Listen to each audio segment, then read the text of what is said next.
কত বড় বড় হাতি মা, ওই উপরটা দেখো। তো গাইস চলে এসেছি লাস্ট পার্টটা নিয়ে। আগের পার্টটা ঠিক যেখানে শেষ হয়েছিল সেখান থেকেই পরের পার্টটা স্টার্ট হলো। তো আজকের আমাদের লাস্ট ডেস্টিনেশন হলো নন্দনকানন। এখানে মোটামুটি দুপুরবেলা ওই 2টো 2:30 বা 1:30, আমার ঠিক এক্স্যাক্ট টাইমটা মনে নেই, ওরকম একটা টাইমে আমরা পৌঁছে গিয়েছিলাম। আর আমাদের কিন্তু লাঞ্চটা তখনও হয়নি। গেট থেকে টিকিট নিয়ে এন্ট্রি করার পর আমি একটু চারিদিকে ঘুরে ঘুরে দেখছিলাম। আর এখানে কিন্তু একটা জিনিস বলে রাখি, বাইরের কোনো খাবার অ্যালাউ করে না, কোনো প্যাকেজিং ফুড বলো বা জলের বোতল বলো, মানে কেনা যে জলের বোতলগুলো, সেগুলো কিচ্ছু অ্যালাউ করে না। আর মা বাবা যেহেতু নিরামিষ খায়, তো আমরা সকালে ঘর থেকেই খাবার নিয়ে এসেছিলাম মা বাবার জন্য। তো মা বাবা সেটাই খাবে, আর আমি এখানে ওটিডিসির যে একটা রেস্টুরেন্ট আছে এখান থেকেই খাওয়াটা নিয়েছিলাম। কিন্তু এখানে খাবারটা ভীষণ এক্সপেন্সিভ।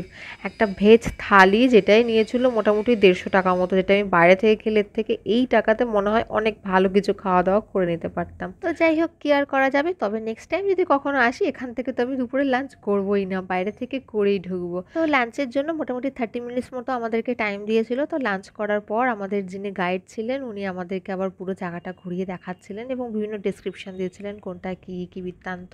टीका के वो डाइजेशन कर सकता है, इसलिए उसका नाम है हड़गिला पंछी रखा गया। हाड़गिला। देखिए सफेद मोर, इंडिया, बांग्लादेश और म्यांमार, ये तीनों देशों में मिलता है सफेद मोर। इसको पी फॉल बोला जाता है, ये आल्बिनो है। खतरों के खिलाड़ी खाने।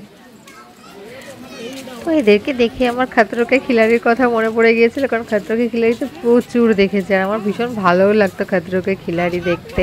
আর জানো, এখানে ঘুরে ঘুরে দেখার জন্য এই টাইপের একটা গাড়ি, এটাকে কি বলে আমি জানি না, মোটামুটি টোটোর মতো প্রায় 8-10 জন মতো এখানটা বসা যায়, এই টাইপের একটা গাড়ি বেশ কয়েকটা বুক করেছিলেন যিনি আমাদের গাইড ছিলেন। আগে থেকে আমরা পেড করে দিয়েছিলাম। हमारा उड़ीसा टूरिज्म ग्रुप सभी उतरिए, गाड़ी में कोई भी सामान छोड़ के नहीं आएंगे। ये गाड़ी से কোনো জিনিসপত্র ফেলে আসবে না।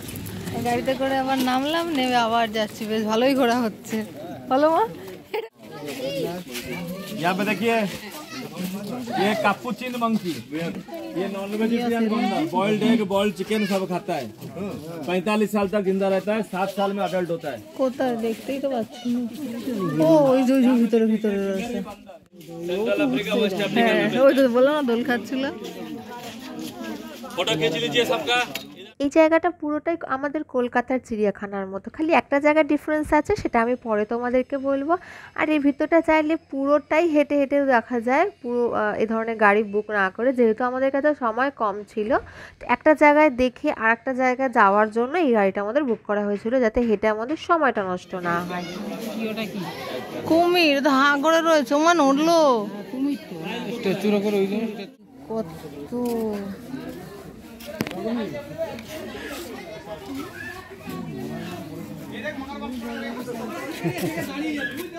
তো দেখো ভিতরের এরিয়াটাও তোমরা দেখে নাও, এবং বিশাল বড় একটা রাস্তা, দেখো অনেকে এখানে হেঁটে হেঁটেও দেখছে।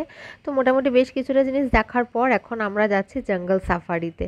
তো শুনে একটু অড মনে হচ্ছে, তো এখানে ডিফারেন্সটা আমাদের কলকাতা চিড়িয়াখানা আর এখানের এই নন্দনকাননের মধ্যে। আমাদের জঙ্গল সাফারিটা হয়েছিল বাসে করে, যে সামনে যে বাসটা আছে দেখতে পাচ্ছ, এই বাসে করেই আমাদেরকে সাফারিটা করানো হয়েছিল।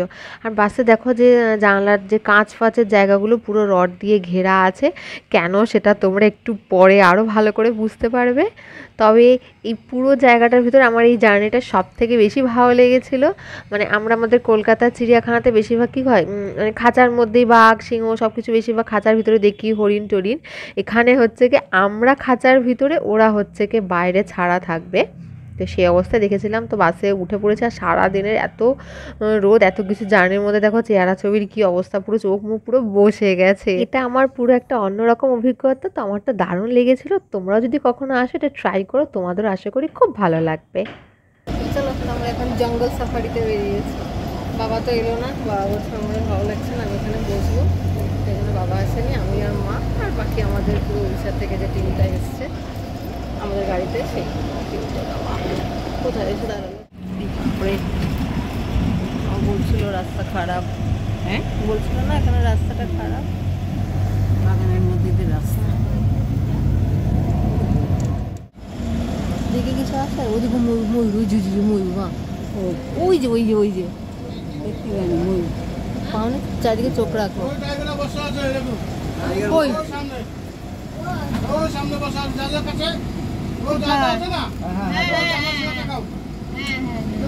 জালের ওখানে বসে আছে, ওই যে বলছে ওই জাল। এখানে সামনে দেখো একটা গেট খুলছে, এখানে পরপর দুটো গেট আছে। প্রথম গেটটা খুলবে, খুলে বাসটা গিয়ে দাঁড়াবে, তারপরে দাঁড়ানোর পরে পিছনের গেটটা বন্ধ করে দেবে, দিয়ে তারপরে সামনের গেটটা খুললে তারপরে বাসটা ভিতরে ঢুকে যাবে। মানে এটা হচ্ছে সেফটির জন্য করা, আমি যতটুকু বুঝলাম। যেখানে যেহেতু সমস্ত বাঘ, সিংহ, ভাল্লুক ছাড়া আছে, তবে আলাদা আলাদা জোনে আলাদা আলাদা। প্রথমে যেখানটা গেছিলাম ওখানে টাইগার ছিল, তারপরে সিংহ, ভাল্লুক, হরিণ, এইভাবে আলাদা আলাদা করে সব ছাড়া আছে। এবং রাস্তার দুধার দিয়ে পুরো জঙ্গল, মানে দেখতে গেলে পুরো ঘন জঙ্গলের মতনই লাগছে। আর রাস্তাটাও কিন্তু পাকা নয়, পুরো মাটির রাস্তা।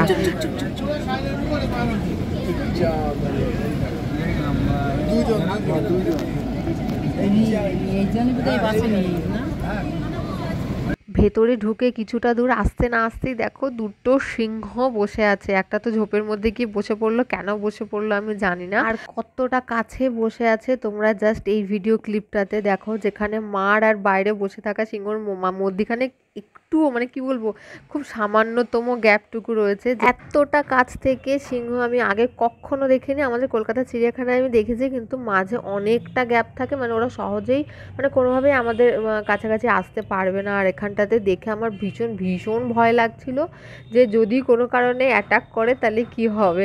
এখানে আমি আবার বেশি পাকামো ভেবে ওদেরকে ডাকারও চেষ্টা করছিলাম। আর ওই যে দেখো, সেই প্রথমে যে ঝোপের মধ্যে গিয়ে বসেছিল, এখনো দেখো ওখানটাতেই বসে আছে। এখন যাওয়ার সময় ওরা আবার করতে এই যে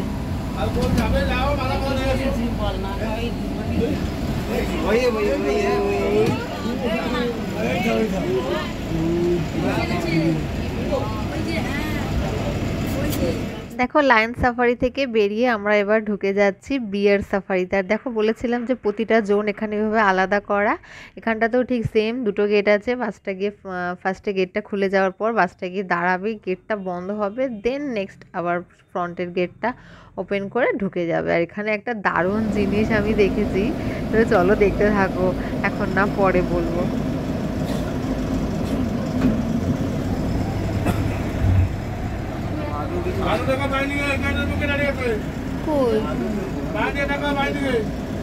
দেখতেই তো পেলাম না। ও হ্যাঁ, ওই যে হেঁটে বেড়াচ্ছে। হ্যাঁ, হেঁটে বেড়াচ্ছে, পেয়েছি, দেখতে পেয়েছি, কালো রঙের। তো এবার বলি, এখানে যে জিনিসটা আমার বেশ ভালো লেগেছে, এখানে দেখো সামনে একটা ভাল্লুক আসছে। ভাল্লুকটাকে না আমাদের বাসের যে ড্রাইভার সে ডাকছে, আর সত্যি সত্যি পুরো ডাক শুনে চলে এসছে। দেখো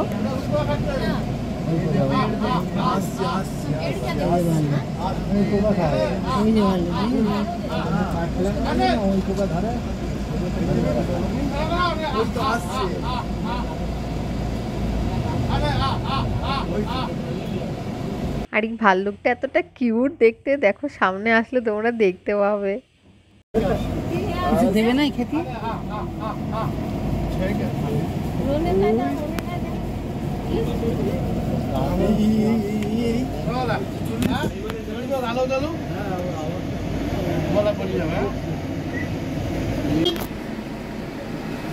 খিদে পেয়েছে।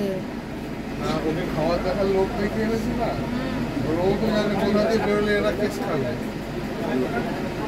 তো বেরোনোর সময় এই ভাল্লুকটা এখানটা আর কি চলে এসেছে। তো বাসের সামনে গিয়ে দাঁড়িয়ে পড়েছে, এবার বাসটা যেতেও পারছে না, আর সামনের গেটটাও খুলতে পারছে না। তো দেখো আবার কি সুন্দর ওকে যেতে বলেছে, তো আবার কি সুন্দর আস্তে আস্তে আস্তে আস্তে দেখো চলেও আসছে এইদিকে। চলে আসছে, মা কি সুন্দর বোঝে।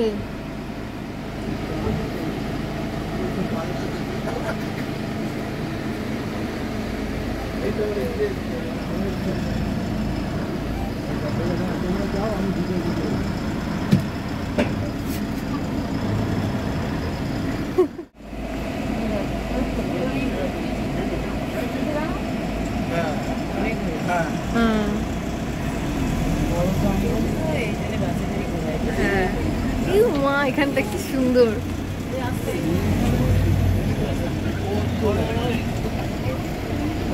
কত বড় ময়ূর ময়ূর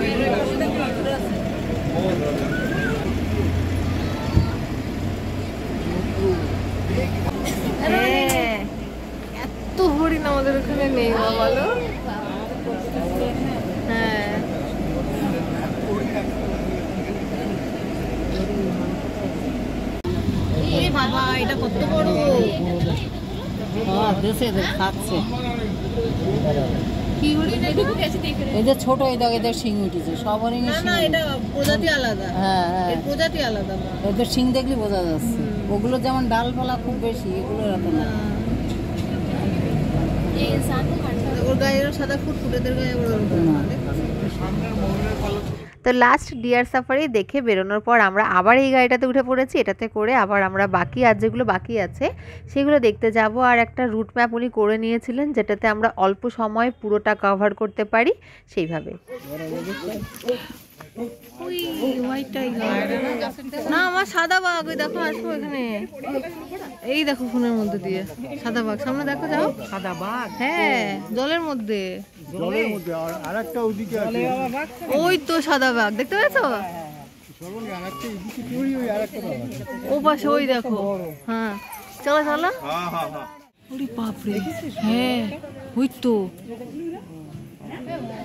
এরমই একটা ওখানে ছিল ওখানে ছিল সিংহ না না বাঘ যেখানটা ছিল এরমই সাদা কালো এর মধ্যে ঢুকেছিল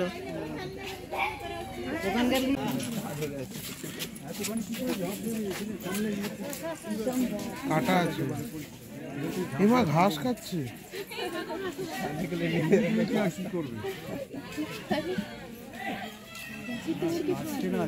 রাগ হচ্ছে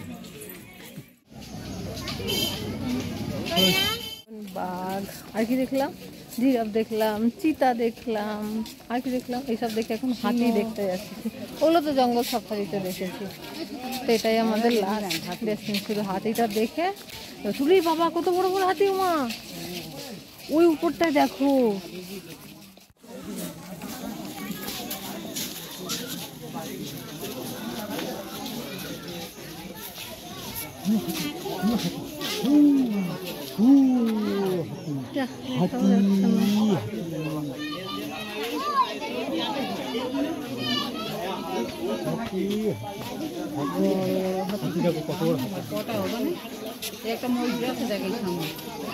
ব্যাস এখানেই আমাদের নন্দনকানন পুরো ঘোরা কমপ্লিট। আর সারাদিনের প্রচুর জার্নিতে ভীষণ ক্লান্ত, ফিরে আর ব্লগ কন্টিনিউ করিনি। ব্যাস এখানেই আজকে ভিডিওটা এন্ড করছি।